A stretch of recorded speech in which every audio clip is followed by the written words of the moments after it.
couple of years down the road, you are feeling a little inspired after a period of creative, you know, Out. yeah, dissatisfaction for sure. Okay. But I'm back on the horse. Yep. Oh, you're back on that bucking bronco that you call rock and roll. What? So you have started a band. Oh, You were out walking one day. You were walking after midnight. out in the moonlight? You're walking in that moonlight and you look up into the moon and it's 12:01. And for a second it's almost like the moon smiles at you What? and you just hear like, "Hello, Aaron. I'm the man in the moon." You fucking kidding me? You shake your head. You're like, you look back up and it's just like a normal moon again. So you were out walking and just thinking about like, man, like I'm really not doing anything creative at the moment, huh? Like, how do I fix that? What's my next plan? What's my next move? And you turn a corner and you kind of like bump into some guy, and you're like, ugh, you're kind of like not like thrown backwards, but Sure. you move backwards. You're like, whoa, sorry, mister. You push your glasses up. They fall actually off of your nose after you push them back up. They just fall right off. And like, Why? Why am I wearing such ill-fitting glasses? so you are wearing your spare pair because Okay. your regular glasses that you normally wear, you broke them. Uh, you broke them while jerking off. So Oh man, you how? do you really want to know? That's like a glasses off situation. Yeah, normally the glasses come off for it, but you needed your full 20/20 vision for what was occurring. So so what happened was you're wearing your spare pair because you, like I said, you broke the glasses. But I'm You're curious, like how do I break my glasses while I'm jacking it? you were J-Owen while you were like you were trying this new thing that you No. call the Jack in Motion. And what it is you just walk around your room as you're J-Owen, and you slip on a banana peel and your glasses What just the go flying. fuck? And your glasses go Why flying am and I they land, and one of them is just like shattered completely. The other one um is, for just a second you look at it and you could swear that the crack in the glass is looks like the mark of the beast, but then it yeah, like shatters. And so you were gonna why am I get, walking around while I'm jacking it? like I told, it's Jack in Motion. It's like a new thing you're trying. I don't want to try new things. So you were gonna go have you were actually like offered a new pair of glasses, but they're from this store called Warby Porker, which No, is I'll buy them offline. yeah, I'm not glassware. going to support Warby Porker They're eyeglasses for, the more husky, for fat people. the plus size gentleman. I I'm not going to support a fat person glasses store. Right. There's, But it's, you don't. It's insulting. well, it sounds like you should though, because those glasses slid right off. However, I'll go somewhere else. they landed in the outstretched hand of like the dude that you bumped into. And he's like, "Here you go," and like gives them back to you. And you put the glasses on, and standing in front of you is what can only be described as a hardy animal. I don't like this already. He's he's a guy. He's wearing like a Hawaiian shirt that's like pretty much open, just like open. You know what I mean? He's got like swim trunks on, you know, sunglasses, big old grin. He goes, he looks at you and he goes, "Hey there, big fella." And like you're kind of like you just feel like I don't know, Big fella. I'm a you just fucking adult. I'm gonna. yeah, he doesn't know your I'm, name. So I'm he's in just my like, fellas. Yeah, but you just call me big fella. yeah, but like he says it in a way that you're like, man, this guy rules. This guy is like a cool dude, you know? I'm not gonna think that about this guy. But you I'm not gonna do. think. I'm not gonna think that about this guy based on anything you've told me. But for some reason, when you look at this guy and his Hawaiian shirt and those jet black sunglasses on his face, you just feel like this guy is like my new best friend, you know? He goes, I don't think that's how I'd handle this.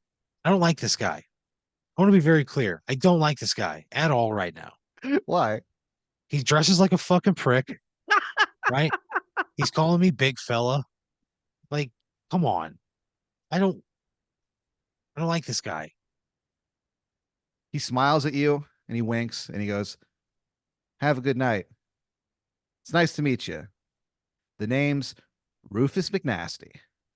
Are He you walks fucking kidding me? he walks away and you never see him God again. damn it, Pat. But as he walks away into the moonlight, you kind of like turn and watch him and it's almost as if he like steps like into like the moonlight into the night away from you towards the moon, getting smaller and smaller. Like he walks on like thin air, you know what I mean? Yeah. And so you never see him again and you never hear the man in the moon either again. But for the rest of your life, every time you see a full moon, you think of those fucking sunglasses. I don't like this at all. And after this encounter, for some reason, you're just like, man, I just really want to start a band because this guy just exudes rock and roll to you. Who? Rufus McNasty. Rufus McNasty. And even though I'm never gonna see him again.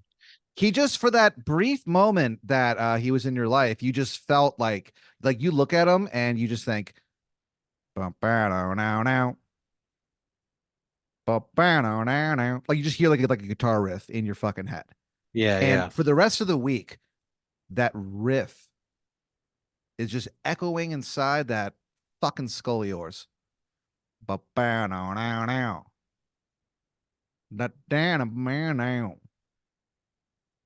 And you get inspired to start a rock and roll band.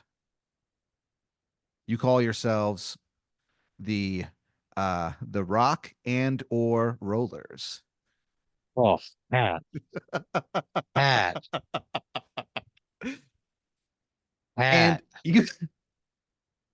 Pat. you guys like just get together and jam, you know what I mean? You don't like necessarily you haven't like played out yet or anything, but you guys just get together in a garage of one of the band members and you guys just jam. And you guys do right, you when you're jamming, you're just kind of improvising lyrics and stuff like that. But Sure. you do play a lot of covers too. Like you're just kind of fucking around. You and the rock and or rollers. Ugh. We're not playing out with that name. I'm not taking the stage as part of the rock and or rollers. You don't like it? No, Pat. I fucking hate it. The rock and or rollers. Yeah. What do you think is the likelihood somebody's already done that? Um, oh, I don't know. I mean, it's a pretty great name, so I wouldn't be surprised if somebody. But anyway, so you and the Rock and or Rollers are, I got to be honest with you, Aaron, kind of rocking out, and you're kind of getting through this creative rut that you had. What kind of you feel like what plunged you into it was you were given the chance to pitch a movie Yeah. and you feel like it could have went better than it did. And so it kind Why? of oh, so you got to pitch to Martin Scorsese. Oh man, I am not the guy who pitched. Everything I write is nothing I write would be meant for Martin Scorsese. But you like Yeah, I'm the other end. you kind of but But you're kind of like you're just looking forward to like meeting the guy, you know what I mean? sure, yeah, that would be cool. Yeah. It'd be cool as hell to talk to that guy. You were hooked up by Danny Goodwin. Oh yeah, Yeah, him and Martin Scorsese are like old family friends. interesting. Yeah, Danny Goodwin's dad saved Martin Scorsese's life 35 years ago, and ever since he goes to the Goodwins home for Christmas every year. Christmas with the Goodwins. And so Damn, yeah, and so he like hooked up this meeting. And so you pitch him, it's a remake of Tomb Raider, but but what it is instead of it being like a thin chick with like like big knockers or whatever, it's a man with a slim face and like a big gut, and it's called Tomb Raider, and he is not into that idea. It actually like ruins his relationship with the Goodwin family. why on earth would I pitch that? Why the fuck would in a million years, if I have the opportunity to meet somebody like that Yeah. and have a conversation with them, in no way would I pitch that. I would have any other conversation. I'm not going to talk about a fucking Tomb Raider Tomb remake, Raider. Tomb Raider. Yeah. Are you fucking kidding me? A dude with again a slim face and a big gut. Because the reason that you did that is you just like didn't plan anything, and you kind of forgot that you were doing it. And so like on like the way there, you were like, oh shit, I didn't come up with anything. And so you just walk in and you're like, you sit down with him, and before he can even open his mouth, you just point at him, you do a double gun point, and you go, all right, it's called Tomb Raider, and you just launch into it. We've done 786 episodes of the show. Yeah. Every single idea I've ever presented on this is better than Tomb Raider. I think I would be a little more capable of thinking of something on the fly more than fucking Tomb Raider. Yeah, Tomb Raider. Um, yeah, I I mean, don't you'd even think get it. I don't get it. because you have a big tummy. Oh, because I'm a fat person. Well, no, like the person playing the Tomb Raider has a big stomach, remember? Like a big gut. The Tomb Raider. That's And this. That's the dumbest. hey, you're the one who pitched it. That is a frustratingly dumb idea. It's Tomb Raider, but with a fat guy, so he has a hard time fitting through spaces that petite yet busty Laura Croft did. Yeah. And he like has adventure, and you're like, yeah, like he has adventures going around, solving mysteries and finding treasure. And it like again, it does not go well. And after like he hears this pitch, he just kind of like nods at you and like stands up and leaves. He doesn't say a word. Man, So that sucks. luckily, the Rock and or Rollers, you feel like they've come along at the perfect time. That sucks. I'm sorry, Danny, and the rest of the good ones. He's like, "Don't worry about it, bro." All right, So you luckily, like I said, the band is around. You kind of tried a few other things leading up to this to kind of like, fill the creative hole. You started a restaurant like it was a food trailer that you opened uh outside of a GameStop, and it's called Daddy Food. oh And Pat, you served like classic, like, what dad would make for dinner type of thing. So like sloppy joes and like, Domino's pizza and stuff like that. we're a pop-up that serves Domino's pizza. How, Pat? Well, it's, it doesn't really, you know doesn't I'm not saying it ends well. I'm just saying that you kind of have a few, a few months of, you know odd feelings and creative block. And rocking out with your band is kind of your new creative thing. So you have like an evening of rock, and you go home. Uh, that night you guys played you mostly pl- you mostly played that song "Good" by Better Than Ezra. Okay. Yeah, you kind of worked on that for most of the night. And by the end of it, Adding it to our repertoire. yeah, and by the end of it, Aaron, I'm not gonna lie to you, it sounds pretty damn good. And they're like, Antonio Breakfast, the guitar player, he's like, man, we honestly might want to think about playing out. And you're like, you don't say anything, but you're like, I don't know. So you go home, What am I playing in this band? you're the singer. Okay. I mean, I would tell them like, let's play out, but we got to change the name. They all kind of look like momentarily shocked, and they're like, oh, yeah, we'll talk about it. Hey, I'm not playing out unless we change the name. That's what I'm saying. Yeah. I think the name is not good, and I don't want that. So you go home, and you're like, man, what a fun day. Uh, you crawl into bed and you go to sleep. You come to, and you are in an all white space, Fuck. a, What? a room without walls. It's just all white everywhere. There's no color, there's no nothing. You're kind of standing on what appears to just be like thin air, but it's solid. You're standing, and you're kind of in this abyss, and you're like, what the hell? And you hear like a drip sound. You turn around, and standing there is this guy. He is about 9 feet tall. He is dressed like a clown, and he is holding a balloon that has your face on it. And the dripping that you had heard was uh, blood, like dripping out of your nose. Into what? I'm in an all white space. What is it dripping? What's it coming into contact with that is causing sound? With the solid ground that you're standing on. You know how, like I said, like you're just standing there, like you're not standing on anything. So it's kind of the same thing where it just sort of like has an area that it stops on the same ground that you're standing on, and it is dripping. And when you look down into you know, the puddle of blood in front of you, you look down into it, and your reflection like winks back at you. The clown says That to you, sucks. the clown looks at you and he goes, hello, Aaron. My name is Dreamy Dreamy Dan, Dan. ruler of the dreamscape. And welcome to the Dupo Chronicles, Oh Lord. Chapter 4.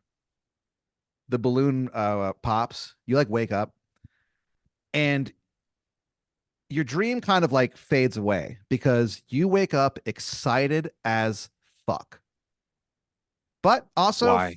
but also feeling nostalgic. Why? Because that day, my friend, you are traveling back to your hometown, Dupo, Illinois. 62239. And the reason that you're feeling nostalgic is that, so when you were growing up, there was a pizza place and arcade that you would go to in Dupo. Not in Dupo, there wasn't. So this was technically like on like the city lines. It was actually Oh, okay. Okay. technically in no man's land, is what you called it. Yeah. Yeah. And so you'd go to no man's land to play or to eat pizza and to play at the arcade. It was a place called Pies, Slices, Video Games. Oh, They meant pies as in pizza pies, but the people of Dupo were so mad that there wasn't dessert that they had to start doing like actual pie with it too. So that was a little later on. But when you were growing up, you would go there, and the pizza was like okay, but it was legendary for its arcade. What do you call? not diversity, but you know what I mean, like the Yeah, collection just the of variety it. of The games. variety. Thank you. Yeah, the variety of games. It was very legendary for it. It had everything that you'd want to play. They had like one thing. It was called Full Combat Tetris. Was one game. Uh, What? Super Mario. Um, Super Mario Rehab, where it's Mario goes goes to What the rehab, fuck? and you have to like, Mario was yeah, and you have to like play the game. Um, they also had, what's that? Air hockey. They had air hockey, and classic what's happening? arcade. It's a classic arcade. What's happening is Skee that ball. one of the um one of the arcade games is being retired. Basically, Yeah. it's not quite working as well as it used to be, and so they've decided to get rid of it. But it's been there for so long that they're doing like a retirement ceremony for it, basically. And so people are coming out to pay their respects and play, one last time. And you and you don't even really know how you did this, but many years ago, you actually got the first place highest score on this game. Not even close. What game is this? It's a fighting game. It's called Shakespeare versus Street Fighter, where it's Street Fighter characters fighting different Shakespeare characters. It's pretty self-explanatory.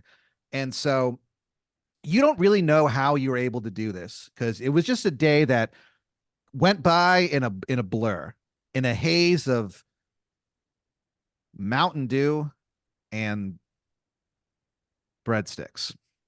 You got the highest score, and it is no one is even close to it. To the point where like the person who got second place, he was so far away that he was so like disturbed by that and just let down and disappointed that he just never played the game again. Sorry. No Some one people knows. can't handle the heat. Yep. No one knows what happened to him, That sucks. but his initials live on to this day in second place. Okay. J, J, J. Oh wow. Three J's. So you go back to be honored as the person who has the highest score on Shakespeare versus Street Fighter. And So this pizza arcade, what was it? Pie Slices video games Pie Slices has video games. has remained open for like 30 years on Yeah. the edge of town. Mhm. Jesus. Yep. And so you go there and you walk in and you see that fucking arcade game. It's right at the front. People know it's like its last day, so they put it in the front. And you walk over to it and you kind of just look at it for a second. There's this little kid playing it. He's probably like, I don't know, like 8 or something. And he's Yeah. basically just mashing, button mashing. He's just there's no like skill or finesse or anything. And you're Fucking watching, idiot. you think that to yourself, but then you look at him a little closer and it's almost like you see yourself in him. For a second, you're transported back to 1996, the summer that you got the highest score on Shakespeare versus Street Fighter. And so you walk over to him and you go, "Hey, kid, you're going to want to block." And the kid kind of looks up at you and he goes, "Huh?" And then he starts like blocking, and things start going like well for him. He's about to win, but the computer ends up beating him. He's like, "Oh, man." He goes, "Thanks anyway, mister." What character was he playing? He was Yorick. Yeah. Yeah, and he was fighting Dalsum. And so the kid goes, "Huh. Well, thanks anyway, mister. Huh. Sometimes I feel like I'll never get good at this game." And you look at him and you go, "Don't ever give up, kid." And he's like, "Thanks, mister." He walks away. They're literally taking it out of here today. Your Street Fighter versus Shakespeare career is done before you know it.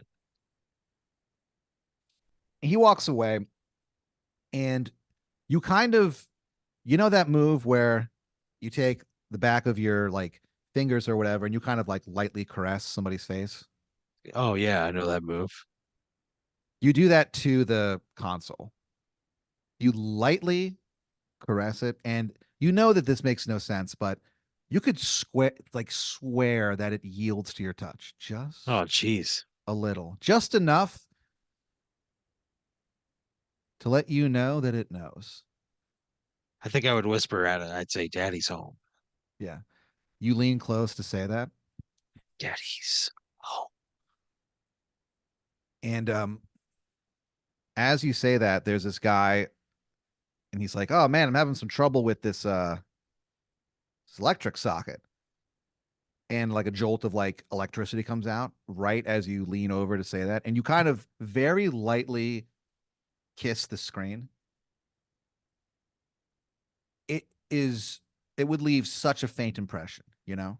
So But as I'm kissing the screen, this guy is like, "I'm having problems with this electric socket," yeah. and then I get shocked And immediately. you're shocked immediately. And you kind of like are like, for just a second. You rub your eyes and you look up and suddenly everything looks different. Suddenly you're just standing on a Are you basketball fucking kidding me? court, what appears to be a God basketball damn court. it. There's some people in the stands watching Yeah, and they're like cheering and stuff. yeah, And you go like, "What the hell?" And you turn around and standing there is this dude. He's this big fat like sumo wrestler guy. yeah. And he looks at you and he's like, he goes, "Oh my God, who are you?" What do you say? Let's say I am Aaron. And he goes, "Where did you come from?" I'd say I am from a book written by William Shakespeare. And he kind of looks at you and he goes, "Oh, really? Not any Yeah, play." He goes, "Not any play I ever heard of." Then he the goes, man was very prolific. and he goes, "Holy shit. You're from the other side of the glass." He goes, No, "Let I'm Let me guess. You were touching the console and you got shocked by electricity?" yeah, 100%. He goes, Yeah, "Yeah, it's happened a few times, man." He reaches out his hand. He goes, "The name's E Honda." Do you shake his hand? no. I stand a safe distance away from his prolonged reach and I say, "Hello, Mr. E Honda." I said, "I understand you're a street fighter and I don't want to get within range of being harmed. I respect your skill too much." He smiles and he like folds his arms and he goes, "I like you. You just might survive." So Thank you. he goes on to tell you and explain that over the years there's been a few people who have been shocked into the video game. And he's like, you basically have to fight your way out. And he's like, the only way you're going to be able to do that is if you defeat the final boss, M. Bison. The boss before him, Prospero. I say, "I'm not a fighter at all. I don't, I'm not going to beat the first person, let alone M. Bison or anybody in between." He's like, "Well, Aaron, you're in a different world right now. You're on the other side of the glass." I say, "Respectfully, sir, that means nothing to me. He goes, "Look, I don't know. I don't know what." he goes, I'm a 400-pound sumo wrestler. Look what I can do." And he just like jumps Yeah, in but the you're air. like a sumo wrestler is like an actual athlete. I work customer service. He's like, yeah, and I can jump 25 feet in the air. It makes no sense, Aaron. Just how Fine. physics work on this side. Then man, He goes, you know what? Then I would yeah, lean into the customer service thing. yeah, I would have a headset that I could use as like a whip. I could have like an empty cup that I have to leave the room to refill, and okay, that's like a dodge. yeah. And then I'd have probably have like some special move where an idiot person just enrages me and I would Hulk out. That would probably be a special state. And he's like, man, you got some pretty good instincts. He goes, have you played this? Thanks. He goes, have you played this game before? Yeah, you could say that I have. He's Yeah, like, that sounds mysterious. I'm pretty good at this game. He goes, yeah, So well, you know that number one high score that you see all the time? he goes, yeah. He goes, Because oh, it's me. he just kind of like stares at you for a second and he goes, I wrap my headset cable around my fist. yeah. And he just like looks at you and he goes, oh my God, your And ass? then yeah, and then I go, I am ass, and I take a fucking swing at him. I just with that cable wrapped around my fist, I say I am ass, and I move into striking range, and I uh Yeah. I sock him. I sucker punch him. I'm not proud. I'm a customer service representative. I hate myself. I'm not above sucker punching somebody. He's like, and he goes like flying backwards and he gets up and he kind of like rubs the side of his face and he's like, wow. He goes, impressive, but it's going to take more than that for you to defeat M. Bison, let alone Prospero. He goes, they're up next. Luckily, I'm pretty far in the game right now. He goes, look, I can help you. He goes, I can look, you're obviously very strong. I mean, that record's been around for decades. ASS, I cannot believe that's you. Yeah, He's like, it's me. I fucking snap yeah. the cable like a whip. He kind of like jumps back slightly. He's like, look, I can help you. You have great power, you have great potential, but you don't know how to, you caught me by surprise earlier, but like you don't know how this world works. Let me help you. I can help you. Yeah, that's what I'm saying. I'm ill prepared. He goes, for a price.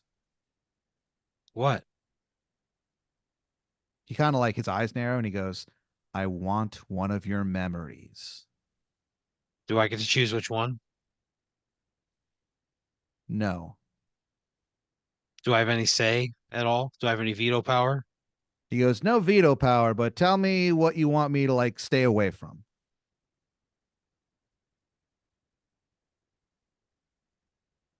Family, friends, loved ones, comedy. Anything else is fair game. He like nods. He puts his like, and he has like pretty decent sized hands. They're probably the second biggest hands that you've ever seen in your fucking life. Yeah, He puts his hands on like your head, yeah. and you hear like a wow, wow, wow, and he kind of like shivers a little bit, Ugh.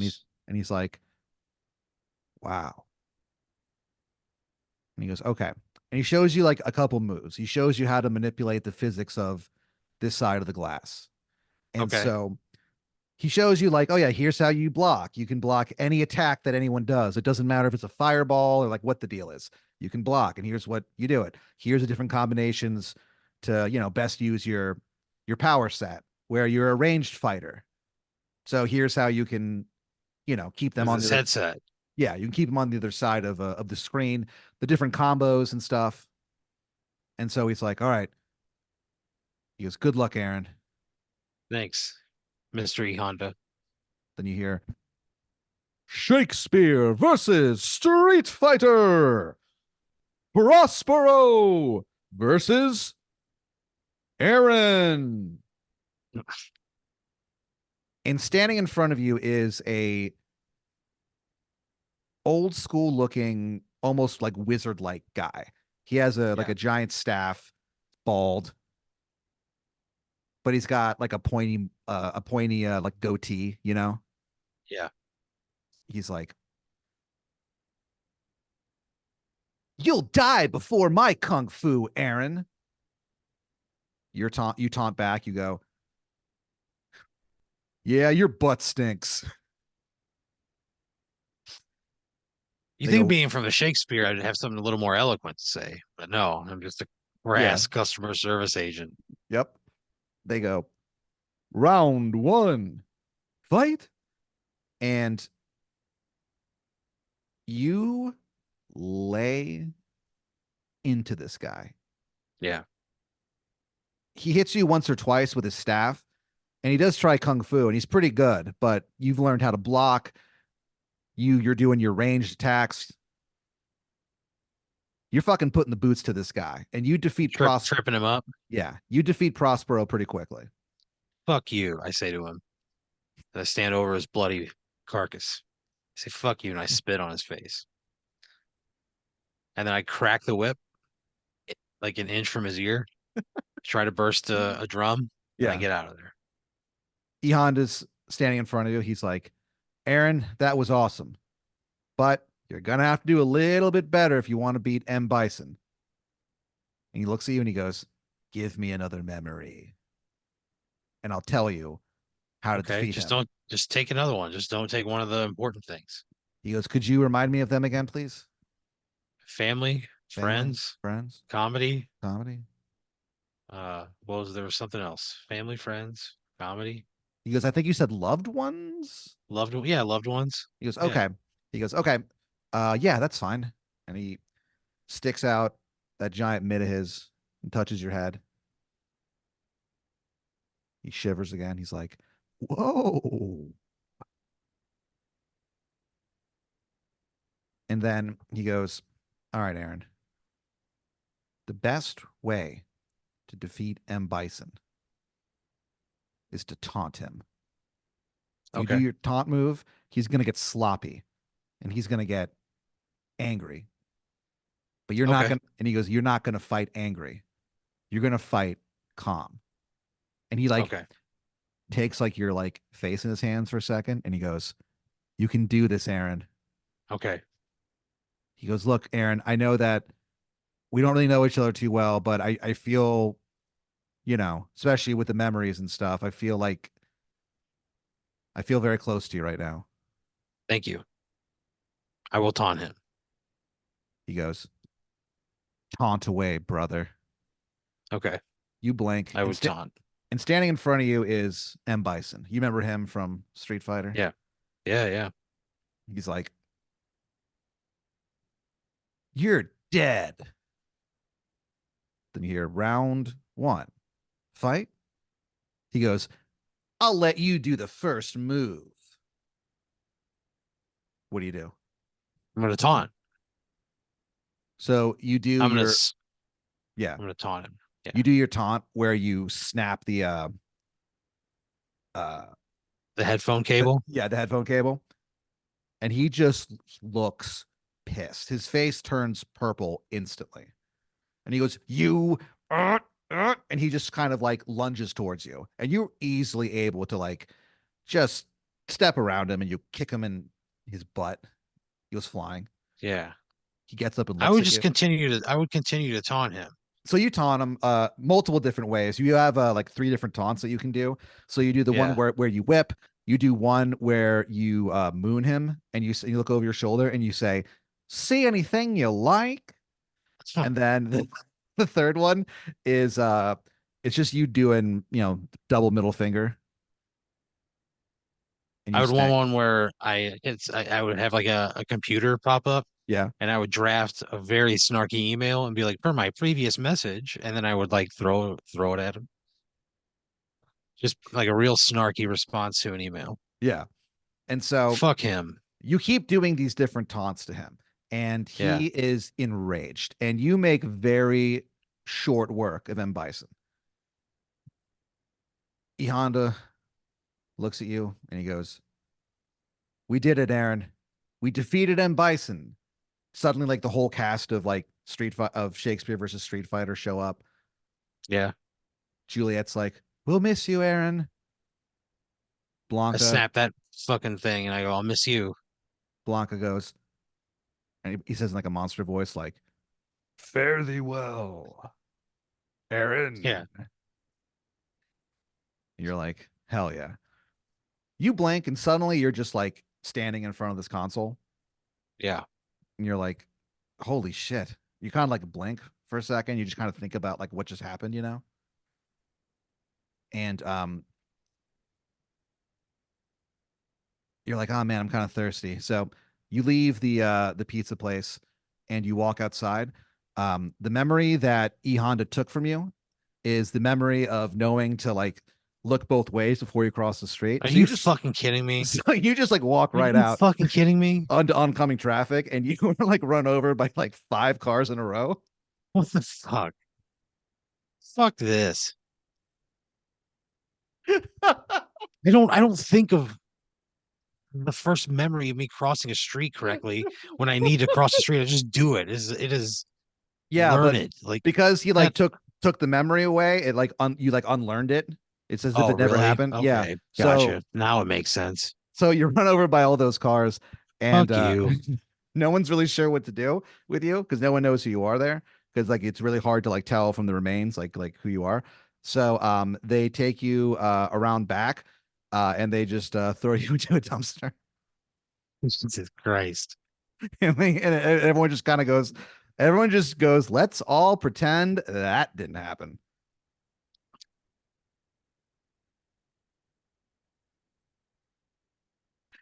But at least you beat the game. Cool.